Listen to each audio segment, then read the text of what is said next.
Bloomberg Audio Studios. Podcasts, radio, news.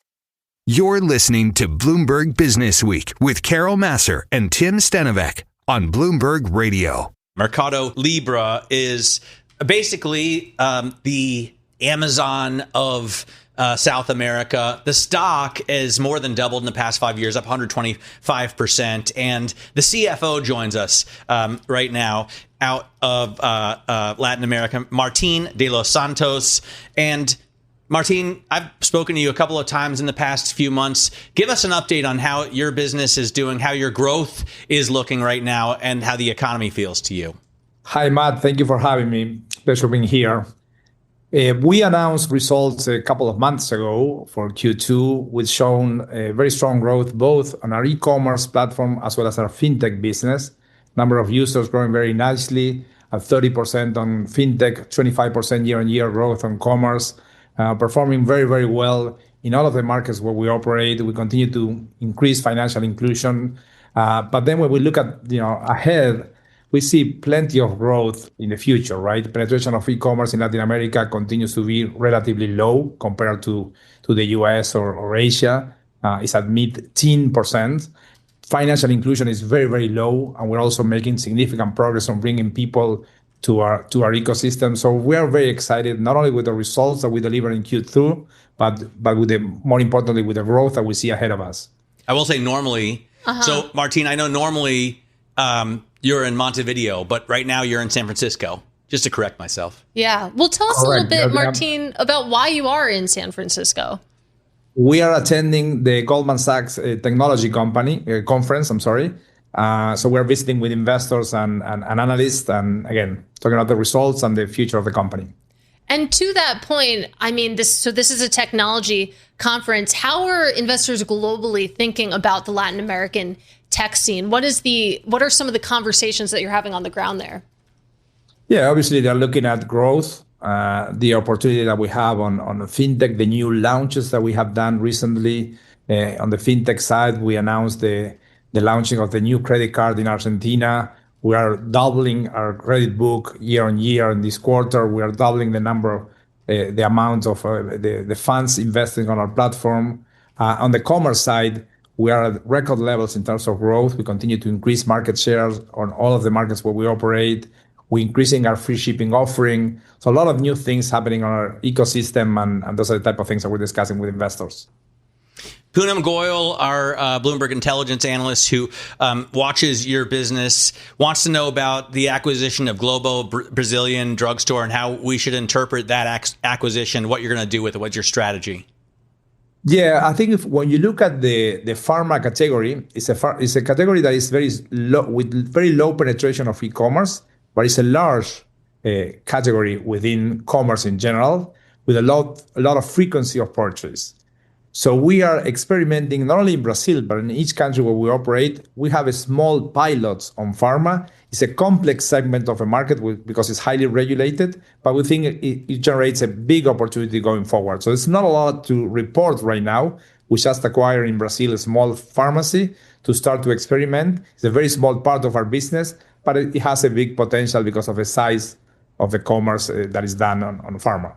Well, talk to us more broadly about how you're thinking about M&A right now. You made this purchase, of course, at the end of August. Should we expect to see more purchases from you? No, we historically have been, very, we have performed very few acquisitions. For the most part, we like to build what we do, and we have done so. We have built our full fulfillment infrastructure on our own instead of acquiring. We have built our fintech solutions throughout the years on our own. We have 18,000 developers that are focusing on building the product at MercadoLibre and Mercado Pago. So I would say that for the most part, we're not an acquisitive company. What about the pharma side of the business? I mean, do you see a lot of growth there? It's something that Amazon has recently gone into here.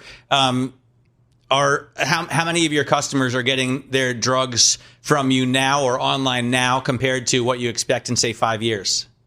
I think if you look at the pharmacy as percentage of sales at MercadoLibre, is negligible. It's almost non-existent today. So it's more of an opportunity going forward than a reality today.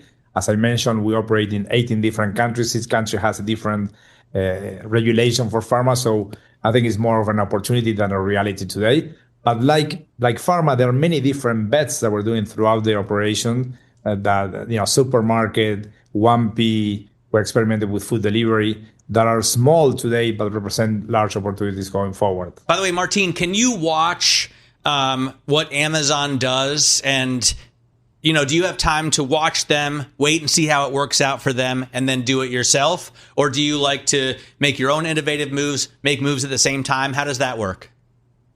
I think obviously we observe when we analyze everything around the world, obviously the US, but a lot what's happening in China. And we try to bring those things to Latin America, but those require adaptation, right?